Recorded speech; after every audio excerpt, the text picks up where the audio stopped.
This country's founders are perhaps the most important people in the history of the United States. These men helped make this country what it is today.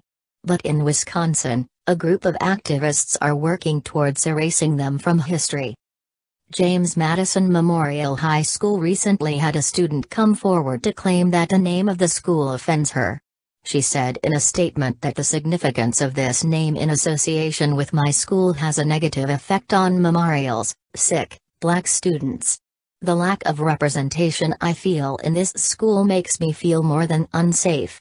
Now, she has started a petition that targets the changing the name of the historic high school, according to Weekly Standard.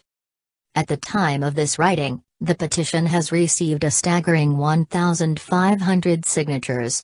The Cap Times reports that the student, Maya Berry, expressed her belief that this name change needs to be done so that a more inclusive environment will be created for African American students. Berry's thought process seems to be that we need to look beyond the contributions of historical figures to this country and microanalyze their behavior from a troubling time in history. Ironically, the city where the school is located is Madison, which is also named after James Madison, a founding father, the fourth president, and the father of the U.S. Constitution. Berry asked in the petition, "Do you think it's truly appropriate to glorify a man that enslaved my ancestors?"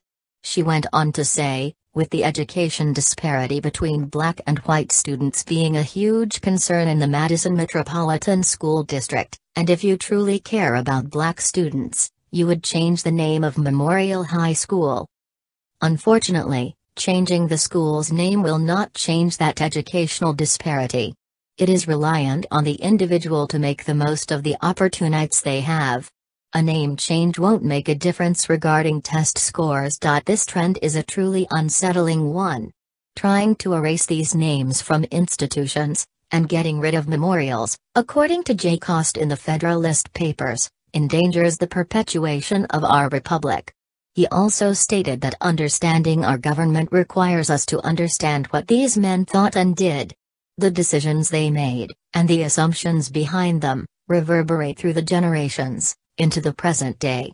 Public memorials are a way to keep us mindful of their continued influence, so that as we endeavor to understand civil society, we remember to look to them.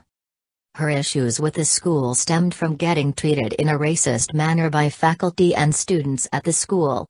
None of these reports have been confirmed. None of the alleged acts were even reported to officials at the school. The principal, J. Affilt, stated that he had no idea that Berry was treated unfairly, and is working with her to resolve these issues. He said he wants nothing more than to move the school forward in a safe and healthy way.